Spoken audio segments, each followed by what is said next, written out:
বন্ধুরা, দিন যত যাচ্ছে বাংলাদেশ সামরিক শক্তিতে তত বেশি শক্তিশালী হচ্ছে। বর্তমানে বাংলাদেশের প্রধান উপদেষ্টা ডক্টর মোহাম্মদ ইউনূস বাংলাদেশের সামরিক শক্তি বৃদ্ধিতে ব্যাপক হারে কাজ করে যাচ্ছে। বিশেষ করে বাংলাদেশের সামরিক শক্তি এই বছর আগের চেয়ে আরও 2 ধাপ এগিয়েছে, অর্থাৎ বাংলাদেশ আরও বেশি শক্তিশালী হয়ে গেছে। যেখানে গত বছরের গ্লোবাল ফায়ার পাওয়ারের র্যাঙ্কিং অনুযায়ী বাংলাদেশের সামরিক শক্তির অবস্থান ছিল 37তম, সেখানে এবার বাংলাদেশ সামরিক শক্তিতে পৃথিবীর 35তম শক্তিশালী দেশে পরিণত হয়েছে। অর্থাৎ বাংলাদেশের র্যাঙ্কিং এখন পৃথিবীর মধ্যে 35তম।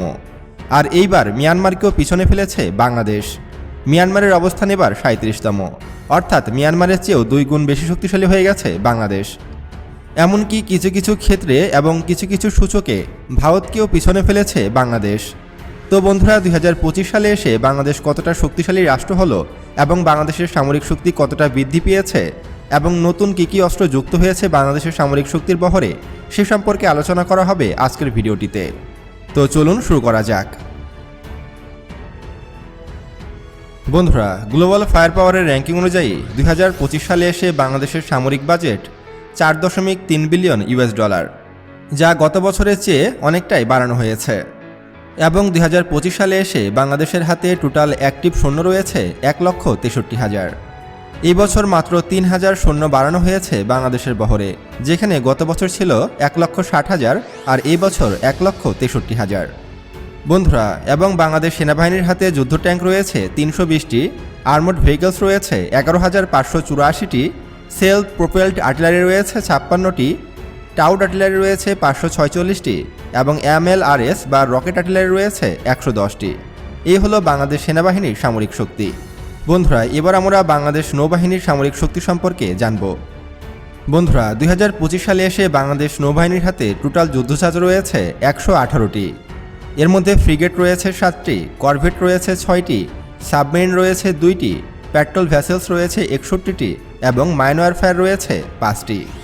অর্থাৎ এই বছর বাংলাদেশ নৌবাহিনীর হাতে তেমন করে নতুন কোনো সাবমেরিন যুক্ত হয়নি, শুধুমাত্র কিছু যুদ্ধজাহাজ যুক্ত হয়েছে বাংলাদেশ নৌবাহিনীর বহরে। আর এই কারণে বাংলাদেশ নৌবাহিনী এই বছর অনেকটাই শক্তিশালী হয়ে গেছে। বন্ধুরা, এবার আমরা বাংলাদেশ বিমান বাহিনীর সামরিক শক্তি সম্পর্কে জানব। বন্ধুরা, 2025 সালে এসে বাংলাদেশ বিমান বাহিনীর হাতে টোটাল এয়ারক্রাফট রয়েছে 214টি। এর মধ্যে ফাইটার এয়ারক্রাফট রয়েছে 42টি, ট্রান্সপোর্ট বা ফিক্সড উইং রয়েছে 17টি, ট্রেনার রয়েছে 86টি, স্পেশাল মিশন রয়েছে 4টি এবং হেলিকপ্টার রয়েছে 65টি। বাংলাদেশ বিমান বাহিনীতে এখনও পর্যন্ত কোনো অ্যাটাক হেলিকপ্টার যুক্ত হয়নি, আর এ কারণে আমি সেটি ভিডিওতে অ্যাড করতে পারলাম না। বন্ধুরা, এই হলো বাংলাদেশ বিমান বাহিনী, সেনাবাহিনী ও নৌবাহিনীর সংক্ষেপে সামরিক শক্তি। এবার আমরা এই সামরিক শক্তি সম্পর্কে একটু ডিটেলসে জানব। বন্ধুরা, বাংলাদেশ সেনাবাহিনীতে কিন্তু এই বছর ব্যাপক অস্ত্রশস্ত্র যুক্ত হয়েছে। বিশেষ করে পাকিস্তান থেকে বিপুল হারে আর্টিলারি শেল, মিসাইল এবং অত্যাধুনিক সব রাইফেলস ও অস্ত্র ক্রয় করা হয়েছে। প্রায় $200 মিলিয়ন সমপরিমাণ অস্ত্র পাকিস্তানের কাছ থেকে ক্রয় করা হয়েছে, যেগুলো বাংলাদেশের হাতে এসে পৌঁছেছে। ফলে বাংলাদেশ সেনাবাহিনী এখন আগের চেয়েও অনেক বেশি শক্তিশালী।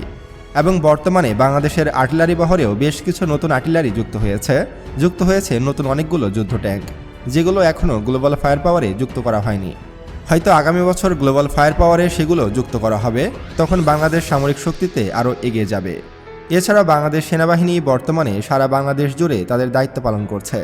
যেহেতু দেশের অবস্থা খুব একটা বেশি ভালো নয়, তারপরও যে বাংলাদেশ সেনাবাহিনী শক্ত অবস্থান তৈরি করেছে এবং নিজেদের আরও বেশি শক্তিশালী হিসেবে গড়ে তুলেছে, যেটা সত্যি প্রশংসার।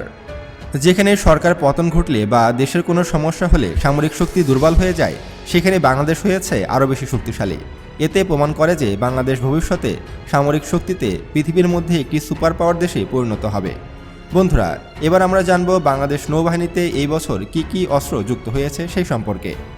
বন্ধুরা, 2025 সালে এসেও কিন্তু বাংলাদেশ নৌবাহিনীতে ব্যাপক হারে অস্ত্র যুক্ত হয়েছে। বিশেষ করে বেশ কিছু পেট্রোল ক্রাফট এবং বেশ কিছু মিসাইল যুক্ত হয়েছে বাংলাদেশ নৌবাহিনীর বহরে। এবং বাংলাদেশ নৌবাহিনী নিজ দক্ষতায় এবার বাংলাদেশেই অ্যাটাক ড্রোন তৈরি করতে সক্ষম হয়েছে। এবং বাংলাদেশ নৌবাহিনী কী ধরনের ড্রোন তৈরি করেছে সেগুলো আমি আপনাদেরকে আগের একটি ভিডিওতে দেখিয়েছি। তাই বাংলাদেশ নৌবাহিনী এবার সামরিক শক্তিতে বেশ অনেকটাই শক্তিশালী হয়ে গেছে। বন্ধুরা, এবার আমরা জানব বাংলাদেশ বিমান বাহিনীতে কি অস্ত্র যুক্ত হয়েছে সে সম্পর্কে। বন্ধুরা, যদিও এখনও বাংলাদেশ বিমান বাহিনীতে নতুন কোনো অ্যাটাক ফাইটার জেট যুক্ত হয়নি, তারপরও কিন্তু আমরা বলতেই পারি যে আগামী কয়েক মাসের মধ্যেই বাংলাদেশ বিমান বাহিনীর বহরে নতুন নতুন ফাইটার জেট যুক্ত হবে। বিশেষ করে চীনের জে-10সির ক্রয় হয়তো ডিল ফাইনাল হয়ে গেছে।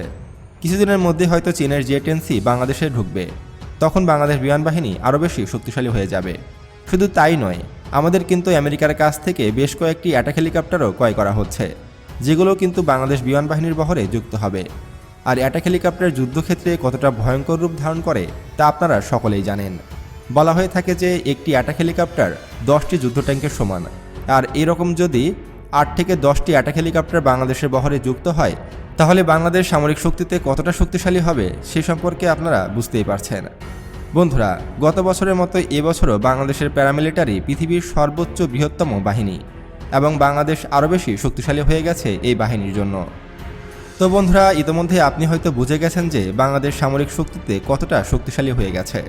বর্তমানে বাংলাদেশকে রুখতে পারে এমন দেশ আশেপাশে নেই। স্বয়ং ভারত এখন বাংলাদেশকে মেপে চলে। তাই আমরা বলতেই পারি যে বাংলাদেশ সামরিক শক্তিতে অনেক দূর এগিয়েছে এবং সামনে আরও এগোতে হবে। এখানেই আমাদের থেমে থাকার সময় নেই। তো বন্ধুরা, ভিডিওটি ভালো লাগলে একটি লাইক দেবেন এবং কমেন্ট করে জানাবেন পরবর্তীতে কী ধরনের ভিডিও দেখতে চান। আর এমন ভিডিও পেতে এখনই আমাদের চ্যানেলটি সাবস্ক্রাইব করুন এবং পাশে আসা বেল